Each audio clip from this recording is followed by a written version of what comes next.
Welcome, everybody. My name is Ann Thompson. I'm the head of adult services here at the Essex Library, and I am very happy to be hosting the Centerbrook lecture series again for into our 13th year. Welcome to you all. Thank you for joining us. Tonight we have obviously a very special guest, and I want to let you know that we are recording this session out of security purposes, but also Jack has been very kind and generous to let us know that it's okay with him if we share the recording afterward. So we will put this up on our YouTube channel shortly, so you'll be able to watch it again. We would like to save any questions that you have for a question and answer period after Jack is finished with his presentation, and we'll be able to just shout those out. But if you wouldn't mind, keep yourselves muted in the meantime, so no dogs barking or interruptions for the recording, so we'll have good audio for the recording.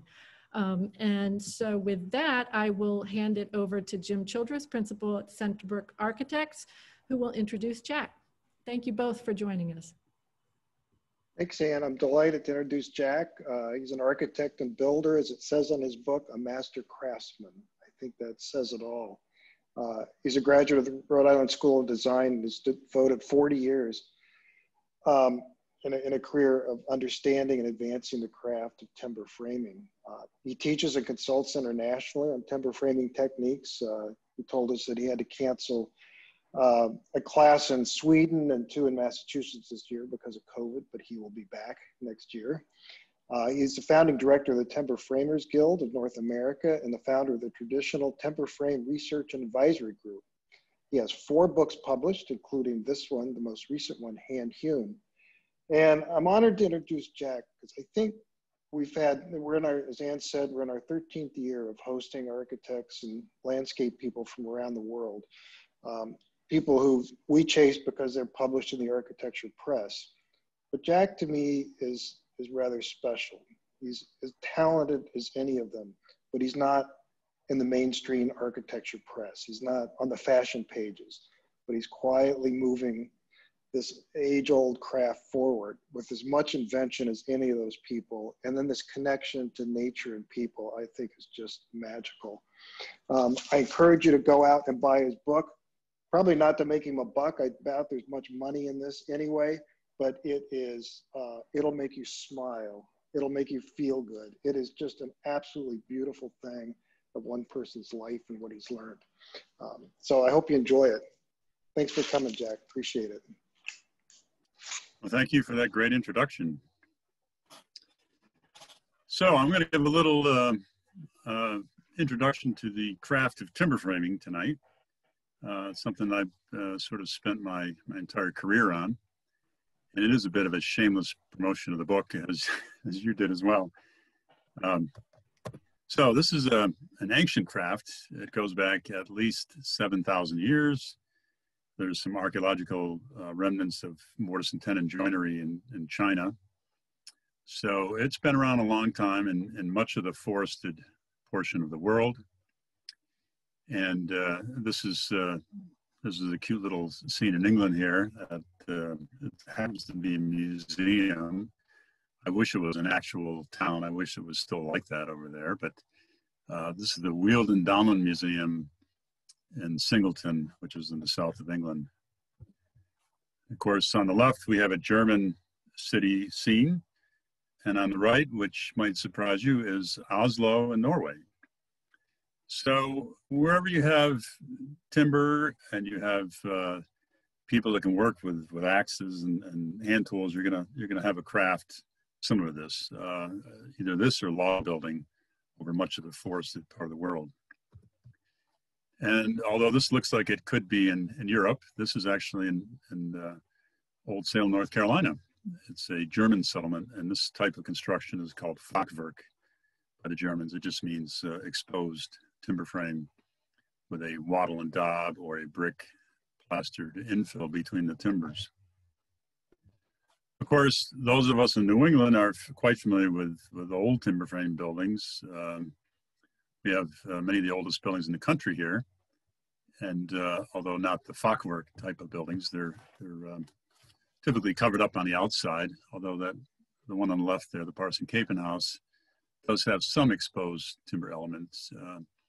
Generally in New England, the buildings are all clapboarded over, and the frame is only visible on the inside.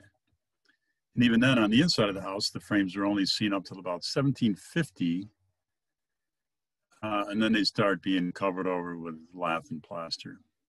So they're still there, they're hidden behind the walls, up until through the Greek Revival period, 1850s or so. And then it's used in barns and heavy frames into the 20th century. Some of the best places to see some excellent timber framing are in the attics of churches. And unfortunately, many of these are not really accessible to the public. It's generally painters and HVAC contractors that get to see these gorgeous timber frames. And a lot of them have no walkways to go down and really look at the frame. You gotta be careful not to fall through the ceiling and end up down in the sanctuary below. But there's some incredible timber frame work up there, and our guild has documented a lot of that. So we've been in some pretty fancy church roofs over the years. And steeples, another place. This happens to be my favorite steeple here. This is Middleburg, Vermont. And these steeples are sort of envisioned as like a tiered cake here. You've got 2 square stages on this one, and then 2 octagonal stages, and then the spire. And the builders were always faced with the problem of the steeple overturning in a wind or a hurricane. So they came up with a technique they call telescoping. And in telescoping, the concept is that each stage extends into the previous stage at least its own height.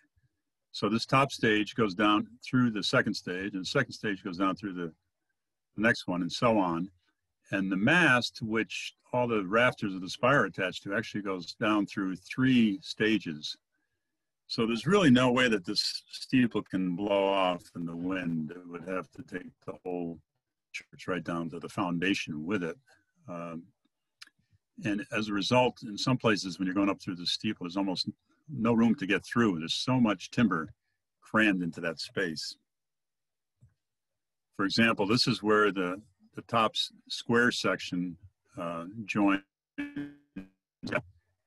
And you can see what I mean, how the posts just go right through, and there are actually timbers going underneath these timbers, so it's all tied together and extremely well braced. And the mast, you can see, goes right down to the center. So these octagonal posts are actually shaped to sort of a pentagon shape to correspond with the perimeter of the octagon. And then here you can see this is the base of the spire where the mast is joined by multiple floor timbers. And then the lower drawing here is the intersection of the inner octagon with the outer octagon. So you can see there's quite a bit of fancy carpentry here. This is all pegged together and still sound after all these years. And one of the best places to see these timber frame buildings, of course, is in barns, because it's all exposed on the inside. It hasn't been plastered over as in houses. And there's still a lot of barns out there. There's quite a bit fewer than when I started 40 years ago, but some barns have been repaired and turned into museums, and other ones are just still working as barns. So I encourage you to get out there and check these out. This particular barn was moved from Ottawa down to West Stockbridge, Mass, and restored and put back up and given a whole new life. As sort of a, I guess you'd call it a party barn. So it doesn't have any animals in it. I'd like to talk about pre-industrial craftsmanship. If somebody asked me to come up with the 10 finest timber buildings in the world, or even the top 50 or even 100, all of the ones on the list would have been built before the advent of the Industrial Revolution. So I've always asked myself, why is that the case? I mean, why, with all the computers and CAD and CNC machines and all the equipment we have today, why haven't these things been duplicated? And I have to think that power sort of acts as a veil between you and the work. You're not as close to the material. We could do these things. In fact, the barn on the left has been one that's been replaced, one that burned in the 1960s, and a new firm actually did replace a barn very similar to that out of new material. But there are hundreds of these barns. These are tithe barns in England, and there's hundreds of those, just in England alone. Here's a Stave Church in Norway. I think there's 35 of those, and these go back 800 years, a lot of them.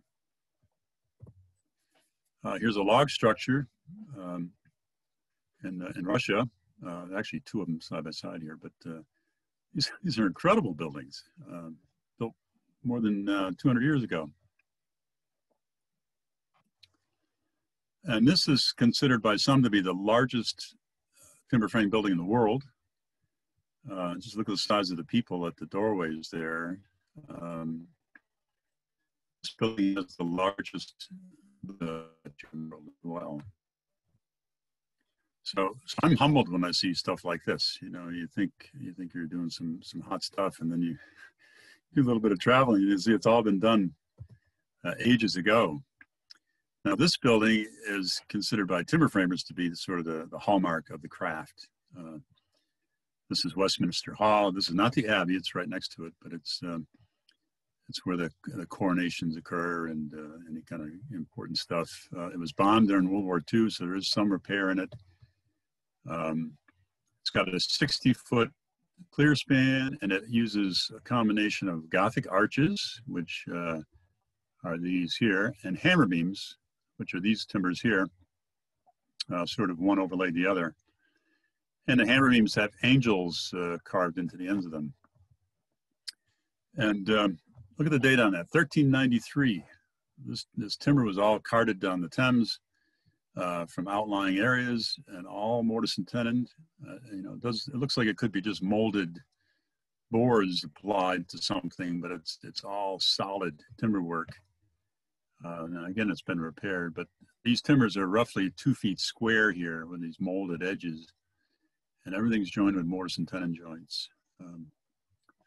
So anyway, it's like I said, it's an inspiration to many of those in our craft.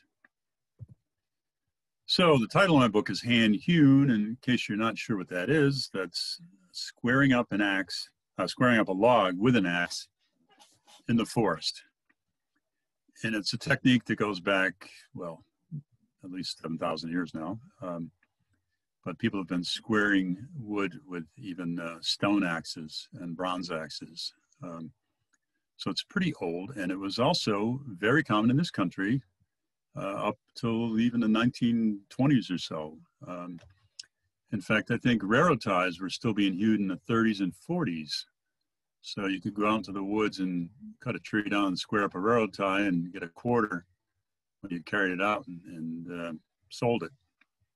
So I'm sure they pay a little bit more today for that. But anyway, it's not just a quaint, interesting wood conversion method. It actually is still valid today as it was 200 years ago.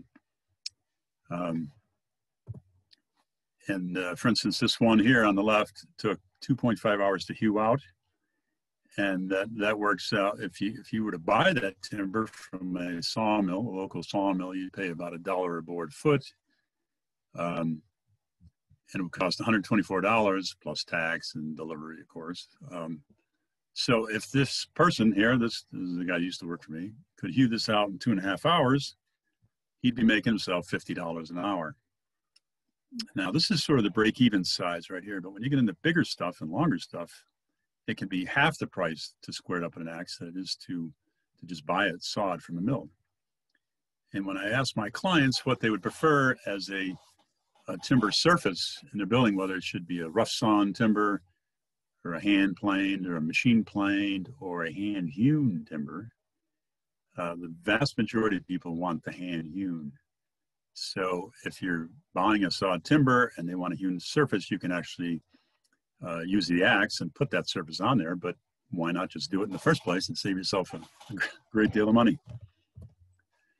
So this is more for craftspeople, but the back of the broad axe, there's nothing flat on this broad axe, there's nothing straight. I used to think the axe had to be perfectly flat to do a flat surface, but I'm wrong. It wants to have a nice little curve on it. So this is the back of the blade here, longitudinally, you can see it's curved.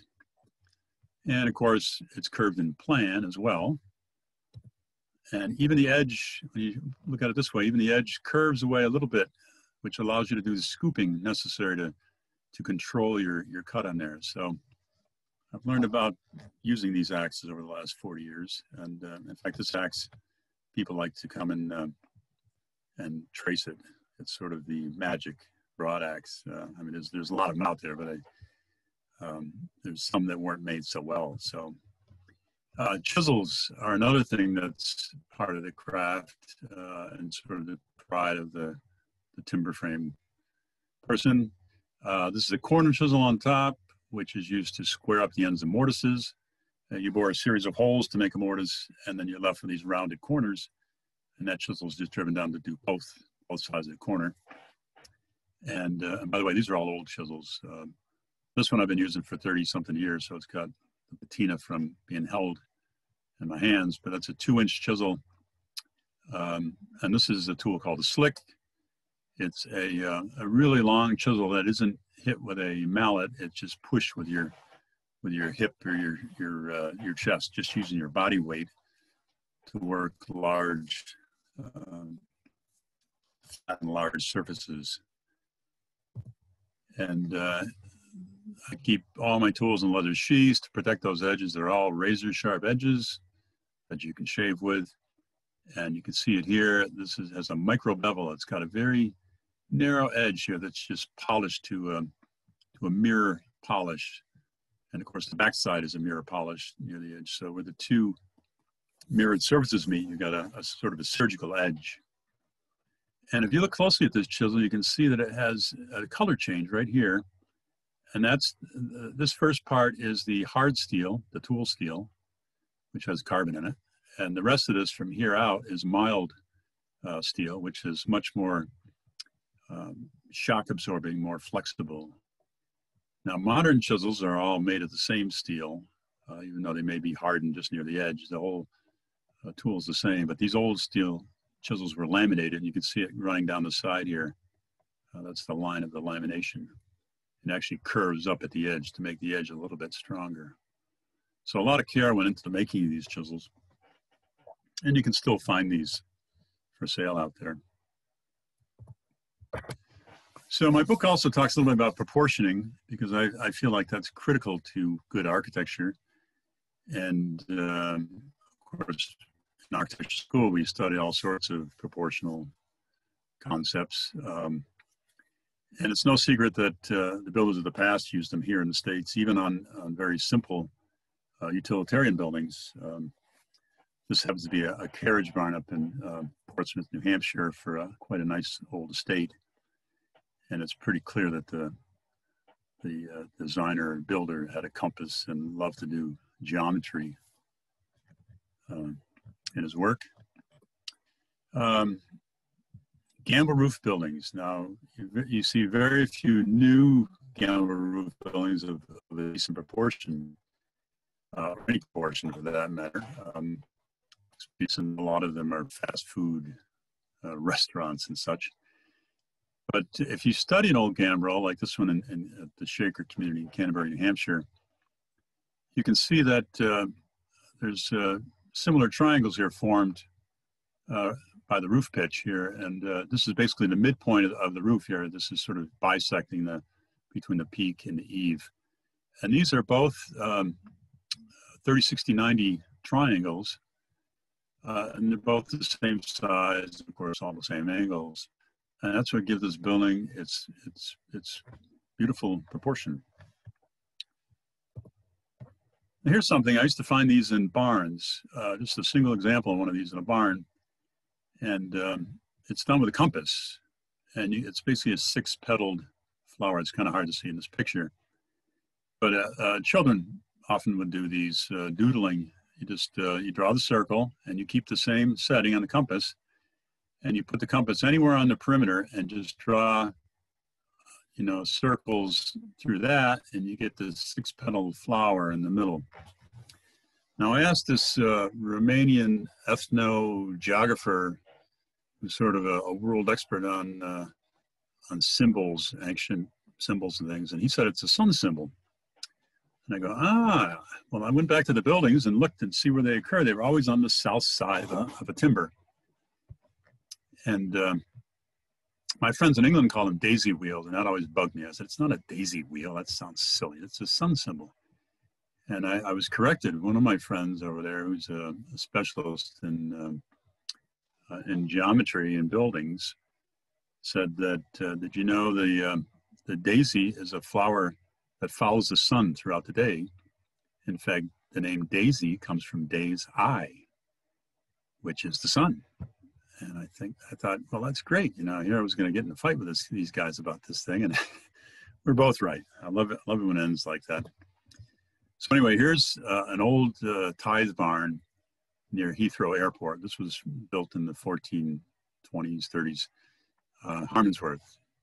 And you can see that it's laid out using the daisy wheel, which gives you the bay spacing as well as the width of the central aisle and the side aisles. And the curious thing, I don't know if the person that did this drawing recognized it, but on each one of the big tie beams, they're up about 20 feet off the floor, so you may not have seen it. The beams go across like this. There's one of these scribed on the south side of each one. And even more curious, there's these big stone plinth blocks underneath the posts that are roughly 3 feet square. They each have a daisy wheel scribed into the stone on the south side of them by the masons. So obviously both the architect, both the carpenter and the mason were using this daisy wheel in their constructions. Now another one is the Pythagorean Theorem, and you're probably sorry that I'm bringing up math tonight, but we all picked this up back in, I don't know, 7th, 8th, 9th grade. I forgot when it was. I'm actually using this all the time. The sum of the squares of the sides of a right triangle are equal to the square of the hypotenuse. And it's graphically illustrated here with the 3, 4, and 5. And the 3, 4, 5 is the most common Pythagorean perfect right triangle. But there's others. There's 5, 12, 13, and there's over 1,000 of them. I have a list of over 1,000 of them. Of course, they go up in numbers quite a bit. But the 3, 4, 5 was the most important thing to builders, and it wasn't always taught in schools like it is now.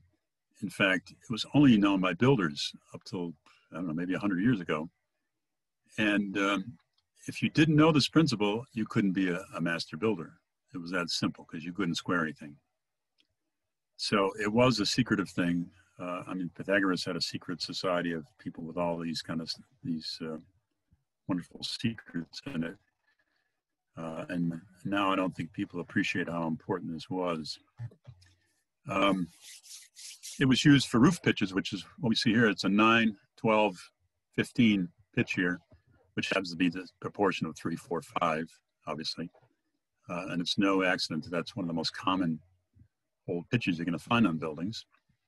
And just for your information, pitch was not always figured as it is today. It's not a rise over run.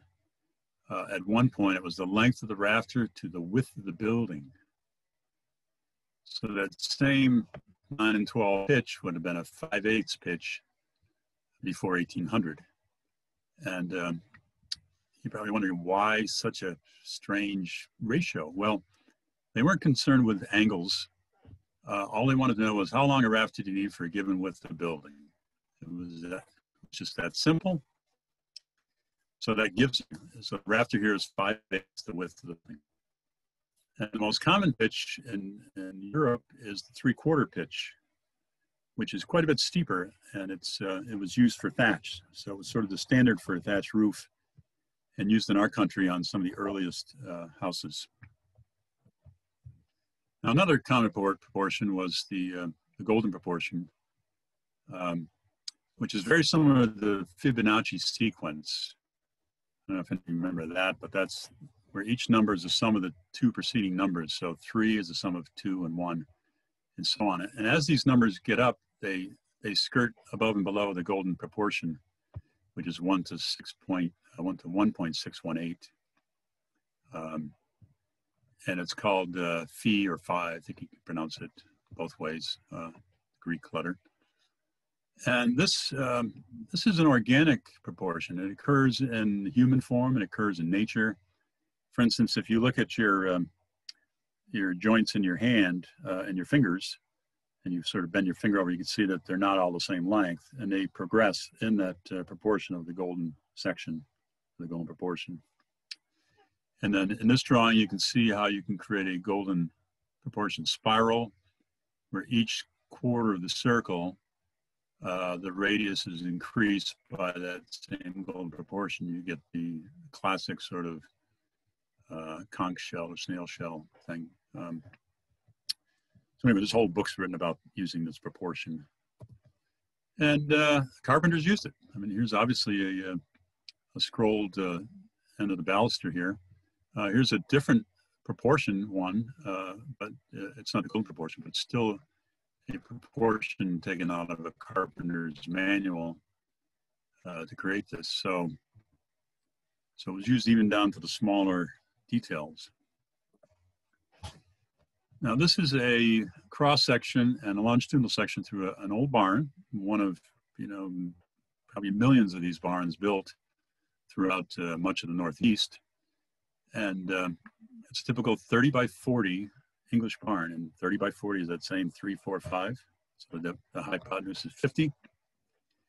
And you can inscribe an equilateral triangle in this barn, which is kind of more of a Gothic or Greek revival proportioning system, but the builders were using this in about 90% of these English barns. So from the top of the sill, or the bottom of the sill, up to the peak would form this equilateral triangle. And I believe the reason why they use this is that it looks inherently very stable. If you make a building as high as it is wide, it looks as though it's just as comfortable on its side as it is flat on the bottom. But if you build it to this proportion, it's slightly squatter than it is wide, which makes it look much more stable. So that's why the faces of the pyramids are equilateral triangles, the Gothic arches, and of course all these barns. Now another curious thing is, and again I said this was a 3, 4, 5 proportion barn. If you look, it's got 3 bays. So it's got a cow bay, a threshing bay or drive bay, and then the mow bay, which also would have draft animals. And the rafters in one bay are 3 feet on center. Here they're 4 feet on center, and there they're 5 feet on center. Plus or minus a little bit, because that doesn't add up to 40.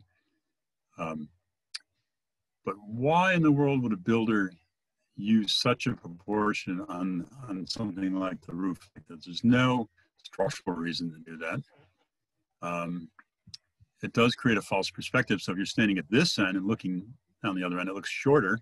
If you get the other end, look back, it looks longer. So that's sort of the byproduct of it, but it's just the builder's flaunting the 3, 4, 5 proportion.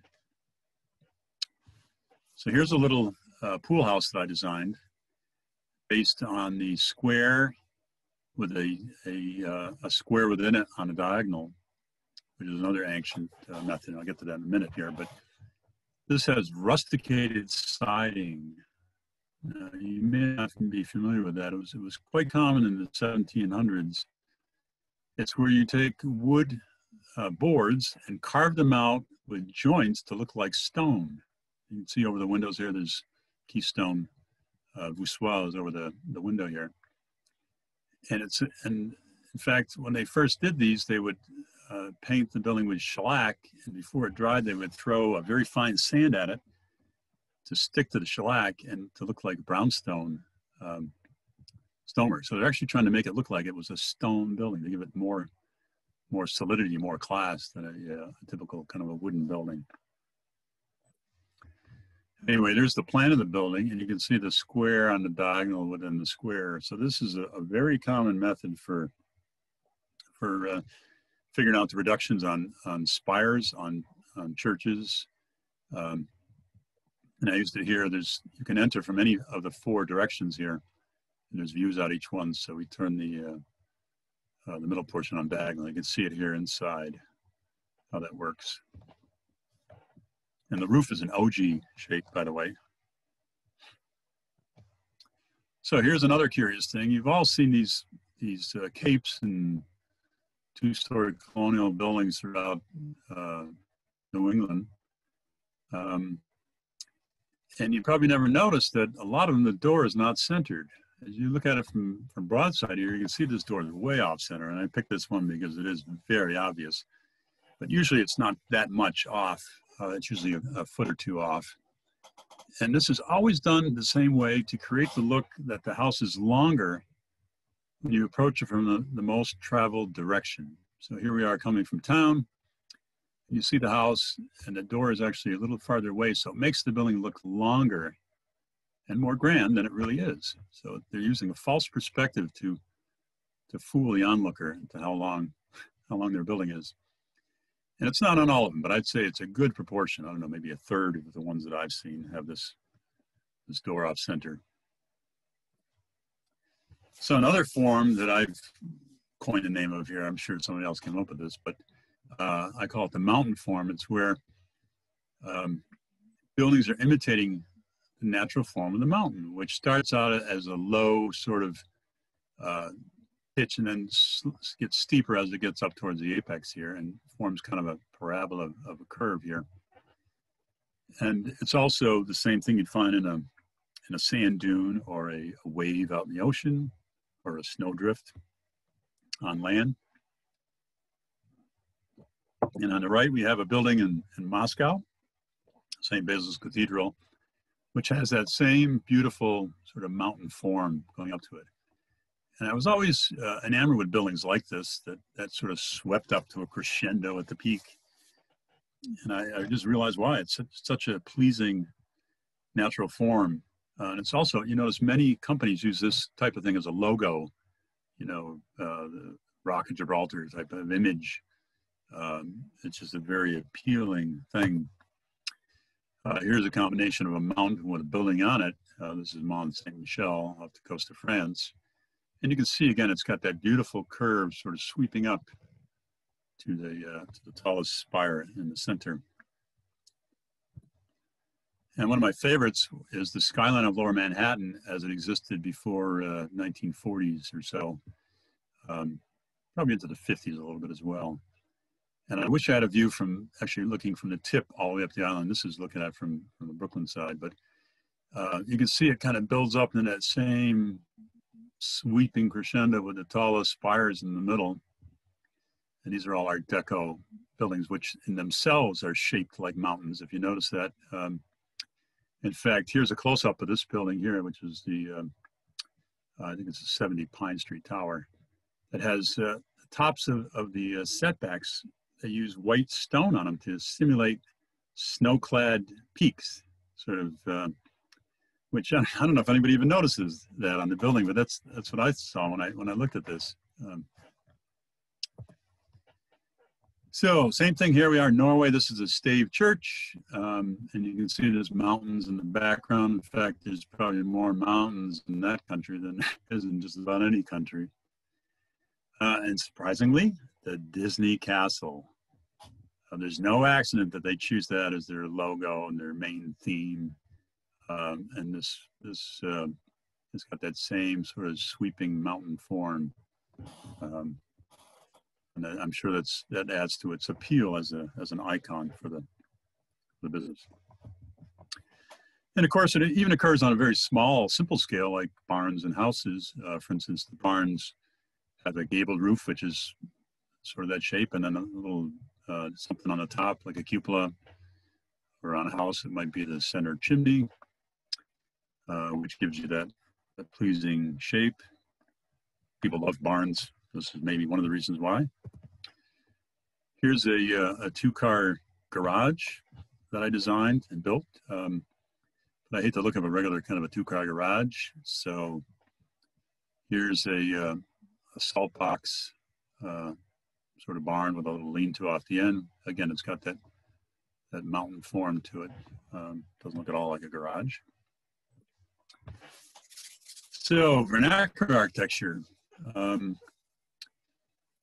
Vernacular means local, basically. So vernacular architecture is that built by local hands using local materials, taking into account the local climate and the local history and the customs of that area. And it varies depending on where you are in the world, because the climate varies and the materials vary and the culture varies, of course. And on the left, we have a waterway in the Netherlands. And on the right, we have a Greek island community. And you can see just how different they are. And those are the places that people travel to see. When you're traveling around the world, you typically will go to these cute, quaint, vernacular places. Here we are in Japan. Again, a whole different thing. Here we have tiled roofs. This is a lovely little town in Norway, Røros. It's a copper smelting town from the 1700s. So behind the houses, you see slag piles from the mine. And the buildings are log and timber with sod roofs over birch bark. Again, that's pretty typical for Norway, but you know, it's still a little different here in this part of Norway than other places. Transylvania, if you didn't know that place existed, here it is. Thatched roofs, log walls on this building, This building is a log building with looks like a rendering, a plaster earth rendering around it, a stone foundation. So again, they're using the local materials and the house is designed to meet the local sort of customs and in use. Another part of Transylvania, it's a whole different look. Here we have wood shingled roofs with log walls and the wattle fences here. These are woven twig fences with shingled roofs to protect them, to make them last a little longer. And gateways to get into these farmsteads. Beautiful, beautiful villages. And here we are in Indonesia. These are tribal chieftains' houses. Different materials for different locales. This is Norway, which up until the discovery of North Sea oil, the primary means of transportation was by boat. And everybody had boathouses. All the settlements were along the waterways and the fjords, and everyone had a boathouse. So with the discovery of oil, they were able to build more highways and blast tunnels through mountainsides and et cetera. So, but there's still some very quaint places to go see. And then, of course, Venice. You know, what can you say about Venice? That's just a gorgeous place. Anyway, these are the places that people love and want to visit. No one travels to a foreign place to see big box stores and drive up architecture. These are the places they go to see. And I'm just advocating that we continue to create vernacular architecture so that as these old buildings are burned or destroyed, they're replaced by newer versions, which are also using local materials and local hands to craft them. So it's just a little bit of a plea on my part for this.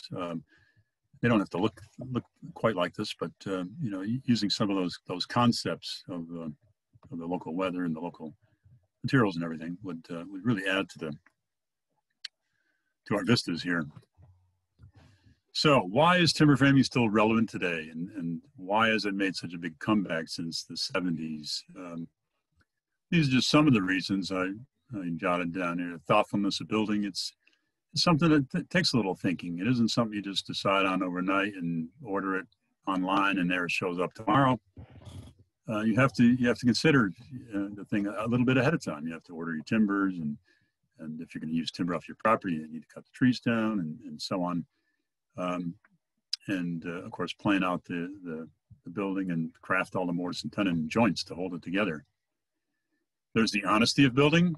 when you go into an old timber frame building, you're seeing the bones of the building from the inside, at least.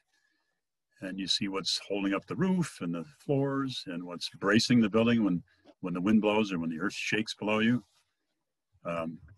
There's thick posts in the corners of the rooms, which is where you expect there to be strength in a building. People inherently know in their brain that the strength of a rectangular sort of a box is in the corners. So they expect there to be some sort of thickening in the corners of the buildings to make that building strong. And then there's a connection to the natural world. Wood is a living material, or it once was alive. And in fact, it will become alive again if you let it decay outdoors. And living materials have something that no other materials have. Have variations in textures and patinas and grains and knots and shapes. Things that are very hard to duplicate with man-made manufactured materials. And then there's a connection to the past. We all like to feel like we weren't the first on this planet. Like to feel that generations have come and gone before us, and we're just part of that continuity. So a timber frame, even if we put up a new timber frame, we're still linked to the past because it is an old tradition going back thousands of years throughout many cultures, not just sort of American thing. It's all over the world. So it gives us that little connection that it's not just about us. And then of course green building. I guess I got started in this primarily because it was sort of a back to the land thing back in the 70s. It hasn't changed. It's always been a green sort of way of building. You're not shipping materials 3,000 miles from some forest and on the West Coast. You're getting them locally and sometimes off the client's own property. Many of my clients have utilized their own timber in their buildings, or at least certainly in their nearby area, in their town or county, from local sawmills. So, and it's crafted using simple technology. It can be done with power tools or hand tools. I happen to use just hand tools for my career, but there's many firms out there using power and doing beautiful work with that. So it is a green method of building. And of course, there's the whole thing about recycling. This building you're looking at here was a barn that stood in Maine for 200 years before it was no longer needed. It was dismantled, moved down to Great Barrington, Massachusetts, and became part of a house. And there was some repair work that had to be done, but it was cleaned up. Timbers are pressure washed. I need a whitewash or animal excrement or whatever it was on there is gone. And it's just a beautiful honey-colored timber frame, which will live on now for who knows how many more years. And people love old surfaces. They just, this is a case where you're buying old timbers. These are salvaged from multiple buildings and reframed into a new structure. But you've got the look of an old timber frame and the patina, and of course the axe marks you can see here from the hand hewing process. But it's a modern building otherwise, with super insulated and draft free and new windows and all that. So you can see it's got value as recycled material as well. And it doesn't have to be an old style building. This is sort of an arts and crafts style house that I did, which is based on a grid of 3.5 feet on the purlins here, or 7 feet on the posts, which happens to work out to a pretty nice spacing for houses, by the way. You'd think you'd want to go with 8 feet or something, but 7 foot actually made more sense for most room sizes. Anyway, so this is all new timber. The curved braces are black cherry. Everything else is white pine. There's some arched timbers here. It has kind of a Japanese or arts and crafts feeling to it. This is my own particular specialty, is this what I call organic medieval revival. So it's based on a medieval building system that used organic shapes, but in a more formal way. Here I'm doing it in more of a informal way, but it's on the same kind of a principle. These are called crucks, these large curved timbers, and a cruck comes from the word crook. So they use large crooked trees and frame this sort of Gothic arch shape here. So that's called a cruck frame. But I used crotches and curved pieces and try to do it in a somewhat as a symmetrical, organic fashion. And all this timber came off this particular owner's property. So there's up to 20 different species of trees used in here. And I think this one with the burls on it here is black cherry. So we try to put that back in. So it's got a lot of flavor of the forest still in it. And here's a tree where each of the posts is a crotched tree. This one happens to be red spruce. We got a yellow birch here, American beech tree here with a double crotch.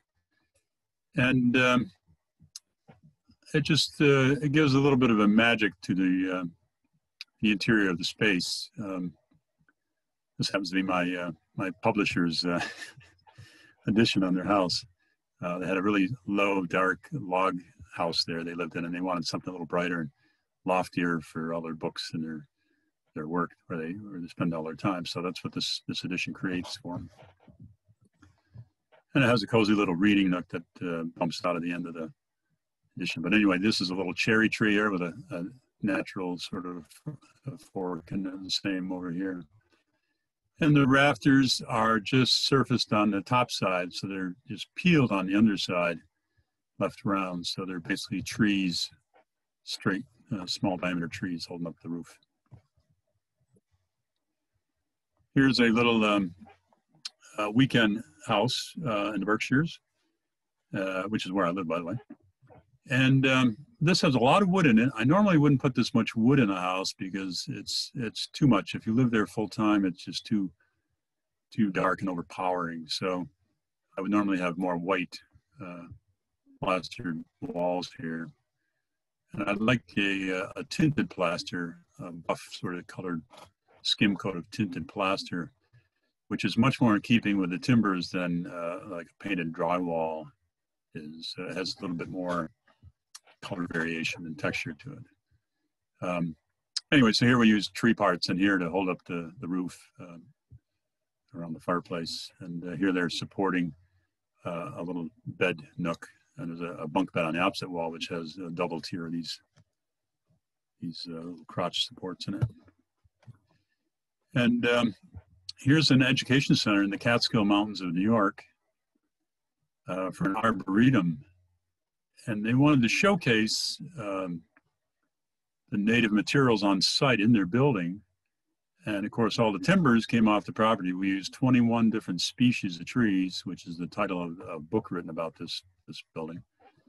But we also used the native stone that was hammered out of the excavation for the foundation. So all the stone would have been normally dumped somewhere as fill. We saved it all, and the masons came back and laid up a stone plinth wall all the way around the building, as well as some of the other accents, the flooring and whatnot around the building. And, the building touts itself as sort of this environmentally sound structure using native materials. We did a carriage barn. If you look out the main door, you can see the carriage barn out here, which is also utilizing found curves and different species. Here, the post is scribed to a rock embedded in the concrete floor, which is an old technique I've seen in Japan anyway, that you scribe you cope the bottom of the post to match the contour of the rock below. And inside, this is the great meeting space right here, which has whole trees sort of holding up the purlins, which are supporting the rafters. And when you enter this room, there's a chart that you can grab off the wall, a plastic coated chart, which shows you a picture of the room and numbers all the components, the timber components. And you can go to a key which tells you the species of each one of these pieces you see. So they get field trips from the local schools coming out, and they can go and say, okay, this is a black cherry post. It gives you the Latin name, and it shows you pictures of the bark and the leaves and everything. So it's an educational opportunity in itself when they come into the room. And the flooring in here is all cut off the property, as is much of the trim. And the boards here are laid, are what's called slip matched. Slip matching is where you keep the boards in order that they were sawed out of the log and lay them down in that order on the floor or the wall or whatever you're putting them. You've probably heard of book matching, where you cut a board in half and you get two matching images, sort of a mirror image of each other. Well, this is a similar thing to that.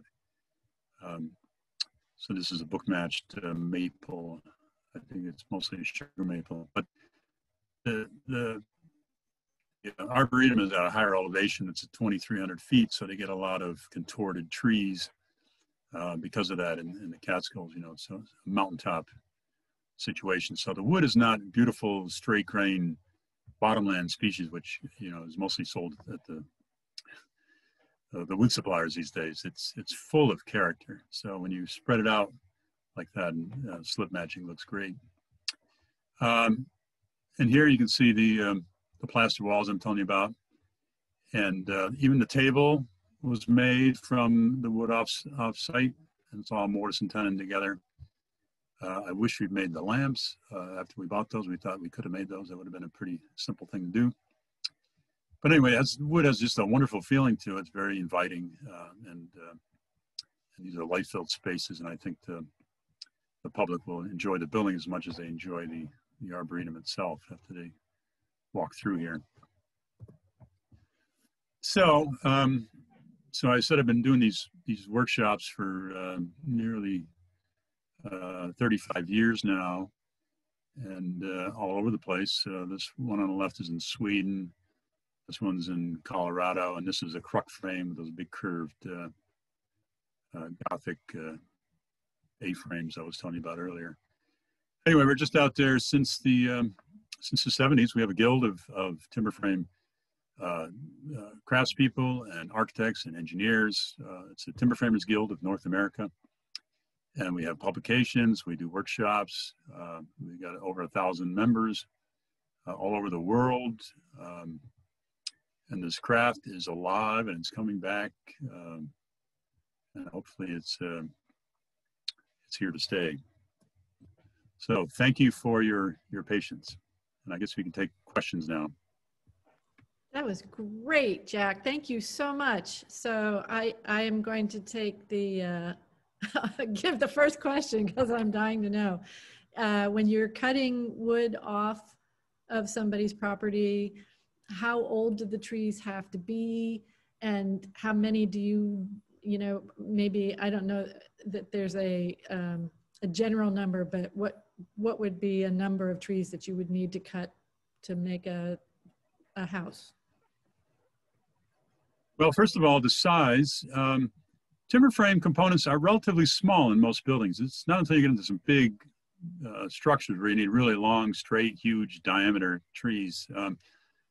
So, a lot of these are 8x8s or smaller, and you can get those out of trees that are, 10 inches, 12 inches in diameter, which aren't really big trees. And in fact, some of the smaller, I try to use even the smaller things down to about 4 inches in diameter even. And I think if you want a really lacy, more Japanese-y looking frame with smaller components, you could probably use even smaller trees than that. But you might want to adjust your mortise and tenon size for that. So as far as number of trees, depending on the size of your trees, you might get 6 or 8 components out of a single tree, or bigger trees, you might get 30, 40 pieces out of there. So it's kind of hard to say. Sometimes a tree is just a single timber. So, maybe 40, 50 trees. Again, it's hard to say on that. And a lot of times when we log, excuse me, we use animals. We use oxen because there's some of the most efficient ways to get wood out of the forest, and it does the least amount of damage. So we cut our logs to length in the forest and then use animals to drag them out. And we oftentimes do it in the wintertime when the ground is frozen anyway, and you don't disturb the ferns or wildflowers, or you don't peel the bark off of the remaining trees. And the clients love having animals pulling their logs out of the woods. It becomes a memorable affair for them, and they remember it as much as they remember the people crafting the building and putting it up, you know, the raising day and all that. So this is a process. It's not just an end product. So when you're involved with it from the forest, it's much more meaningful, I think, than if you just sort of put on a lumberyard and pick out stuff off the rack. Absolutely. Thank you for that. So we're going to go to a sort of maybe a round robin of questions. Jim's raised his hand and I can see him, so we'll go ahead and let Jim ask, but then everybody think about your questions and we'll take them for sure. Jack, further on the wood, do you have to dry it? And so how do you do that? Keep it from shrinking, warping, whatever. Well, for timber framing, no. In fact, timber was always worked green, pretty much always worked green for timber framing. The only exception might be if you're doing a Gothic arch doorway or something where you have these sort of triangular shaped panels where the shrinkage would pull away from the corners. Then you'd want to use dry material. But typically, you know, 99.9% of the structures around the world have been done with green material because it is so much easier to work. It's also straight when it comes off the sawmill or after you're done hewing it. And if you just let a timber dry by itself, it's gonna do more twisting and warping than if you cut joints in it and allow some of that inner moisture out during the drying stage. So it actually will season much better in place with all the mortise and tenon joints and the pinholes in it from the pegs. So it was worked green. Now things like flooring and furniture, that has to be dry material. So all the stuff was cut at the same time, but the flooring was stickered and put under cover and then brought into a heated space for the last sort of month of its drying, so it could reach equilibrium with the rest of the room. So yeah, green for the timbers, dry for finishing materials. Interesting. Didn't know that. Anybody want to shout out a question? You can unmute yourselves. Yeah. Go ahead, Claire. I just want to say, Jack, that my son, Brendan Matthews, took a course from you at the New England Guild in Beckett 26 years ago, and he's been building timber frames ever since. Yeah, I remember the name too. That's great. That was at Hartwood, right? Hartwood School? Exactly. Yeah. That's the oldest, or the second oldest owner builder school in the country. I still teach there. Well, he took 2 classes from you. He read your book and he said you were a great inspiration for him. It's the only thing he does. He hand cuts and raises barns and buildings. Well, have him send me an email with some pictures of what he's been up to lately. I'd love to hear about it. I certainly will. And thank you for a wonderful presentation. I'm going to buy your book. Oh, thanks. I'm not trying to sell books, by the way. Anybody else? I had one other. I was struck about your discussion about proportion and vernacular, and I was sort of wondering where you were going, the mountains and all. And I think your point was that I guess I always thought of timber framing as being form follows function, kind of the ultimate. And I think what I'm hearing from you is not necessarily. I mean, it's got to stand up, but there's a whole layer historically that's gone on. It's just full of human spirit. Right. We think of these buildings as being, sort of primitive. You know, barns are kind of primitive, but I'm just showing you that they were laid out with the same geometry that was done everywhere at that period. You know, it's the carpenter. You know, before architects, there was builders, master builders. They were the ones that designed the building and constructed the building. And a master builder could go to the quarry and pick out the stone. He can go to the brickyard and tell them how he wanted his bricks done. And you can go into the forest and point out the trees that he wanted. And he could also pick up a tool from a workman and show them how to use that tool properly if they weren't. And I think we've kind of lost that today. Now we've got this dichotomy of architects on one side and contractors on the other. And, you know, our contractors think one thing about architects and architects think one thing about contractors. And I've always sort of felt like a bridge between those two. And that's how it used to be in the past. So these were educated carpenters, or builders, I should say, who had books about architecture on their shelves and could draw at least somewhat to communicate their ideas. So again, it wasn't just this primitive thing. I mean, that was my first impression of timber framing was, oh, it's crude. It's got wooden pins.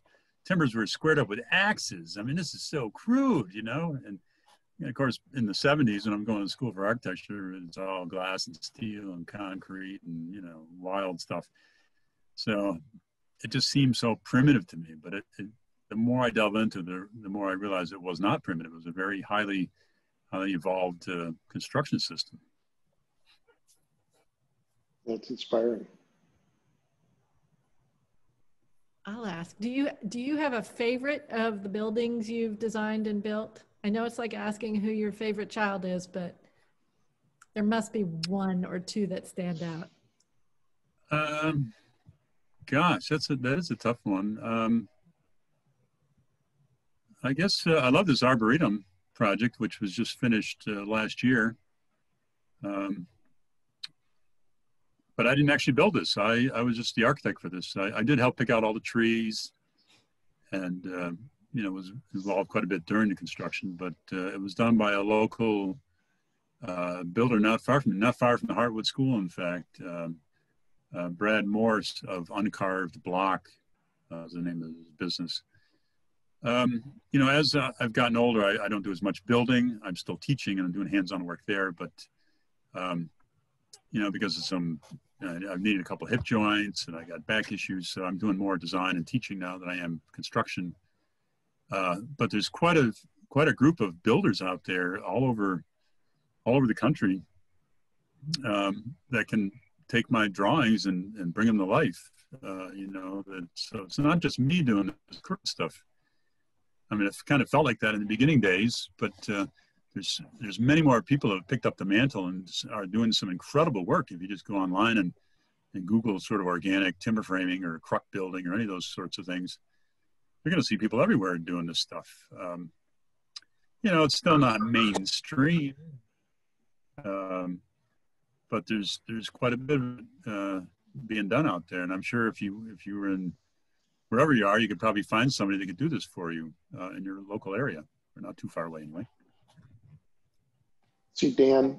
Fascinating lecture, Jack. Thank you very much. Just wondering if you've ever been to an Amish barn raising. No, I haven't. You know, I've seen the movie Witness, of course, with Harrison Ford in it, where he's helping out at the raising. In fact, he's doing something in that movie. He's drilling a hole for a peg up in the air on the beam. Yeah. And that was never done. That was a mistake. I know. And I've noticed that whenever there's a film crew seeing a timber frame go up and there's something wrong somewhere, everybody sort of gathers over there. So the film crew rushes in there to see what's going on, and it's usually a mistake, you know, something doesn't fit or whatever. So I get a kick out of that. But I'm not sure if the Amish do these sorts of buildings anymore. I think they do. Yeah, they do. They do, actually. I had the pleasure of going to 2 of them in New York State, upper New York State, back in my 20s. And they still put these together. It's just how they do it. And it's like second nature. They peg everything together, and they have it all laid out. Someone comes and lays it all out, and then you use these spike poles and you set up the walls, and then the whole barn goes up in a couple of days. It's pretty amazing. Whole community. Well, I'm glad to hear that, because that means there's an unbroken tradition in this country through the Germans. Yes. You know, the Amish were such a tight community that when all the English journals came out telling you how to do this and that, you know, how to modernize and everything, they probably weren't reading them. And they kept on doing traditional building methods. Sometimes they might use pencils, I think, do some sort of modern conveniences. But basically the craft is kept alive, whereas everywhere else I can assure you it's alive and well in upstate New York near the Canadian border. Yes. That's great. I'll have to get up and see one of those one day. Thank you very much. Yeah, thank you. Anybody else with a question? Shout it out.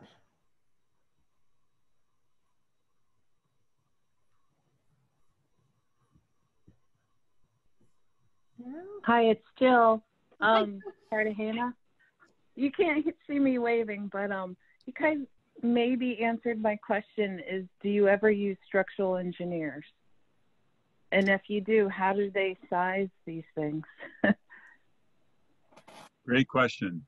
I do most of my own engineering on houses and smaller projects, but occasionally I will hire an engineering firm, and the guild, our Timber Framers Guild, has a list of engineers that are sort of specializing in timber framing. So they're not your basic engineer who probably wouldn't know what to do with this stuff, or they put in a lot of steel gusset plates and bolts and things and cables.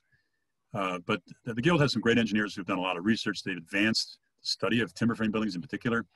They've been involved with testing and joinery, seeing how much a 1-inch peg and a 2-inch tenon will hold, and published a lot of their findings. So occasionally I'll use an engineer, especially if it's a large public building where there's roof trusses or something where there's, greater wind loads, etc. In fact, I use a New Haven firm quite a bit for my my projects. So anyway, yeah, I suggest if you need an engineer for this, you can go online to the Guild and get the list. And as far as the organic stuff goes, it's a little bit trickier.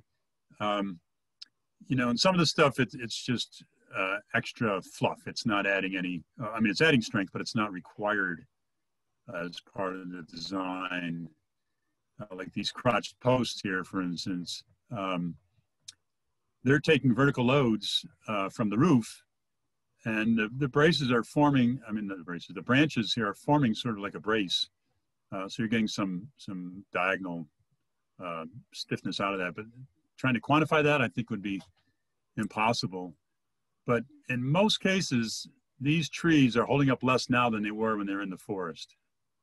If you think about a tree with a full complement of upper crown and branches and leaves, or in the wintertime it's covered with ice, that's tons of weight on these trees, and they did just fine with that. So this is unbroken grain here, whereas if you take and saw a straight timber out of a crooked tree, you get what's called cross grain, which is weaker. But even a crooked tree like this is probably just as strong as a straight timber with perfectly straight grain, because it's got all the grain in it. Even though it's slightly undulating, it has unbroken fibers. So it's quite strong in that respect. And the same thing with round rafters you saw in some of those projects, the little pole rafters. Even though they're tiny, they're incredibly strong because the grain is continuous. You've merely just peeled the bark off of them. I hope that answers your question.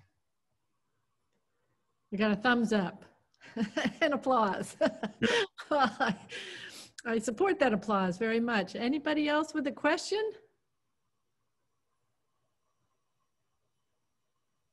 Well, shout it out if you have one. In the meantime, I will thank Jack Sobon very, very much for giving us a tremendous amount of eye candy and a very impressive array of work that basically makes me want to delve into this much more closely, particularly with all the care and consideration you take with getting the wood to the site. It just sounds like a fascinating thing, and it doesn't take me any more convincing that it's a wonderful product, and I'm sure everybody would agree. So thank you again, Jack. Thank you again, Centerbrook Architects, for helping to sponsor this. And I would like to remind everybody, join us next month on November 6th, when we're going to be hosting Robert Miller, who is a principal out in Bolin, Sawinski, Jackson's Seattle office. Robert helped to design Bill Gates's house out there, and he's going to talk about some of BCJ's extraordinary homes in the Pacific Northwest and elsewhere. Hawaii, one of them. And on December 4th, we've got Takashi and I from the LA firm EYRC that was just Firm of the Year, the AIA's Firm of the Year a couple of years ago. And Takashi has been designing some homes on the California coastline that are also breathtaking. So please join us for those. We've got Nick Deaver in Austin, Texas, designing some Texas buildings, mostly homes, in January. And he's, as I've said, always got a story to tell, and you'll enjoy those too. So please keep up with us and follow the Essex Library's website for dates and times. It's always a Friday night at 7 o'clock. I hope to see you there. Thank you, everybody, for joining in. And thank you again, Jack. Take care. Stay well, everyone. Thank you, Anne. Thank you for having me. Thank you. Thank you, Jack. Bye. Good night. Good night.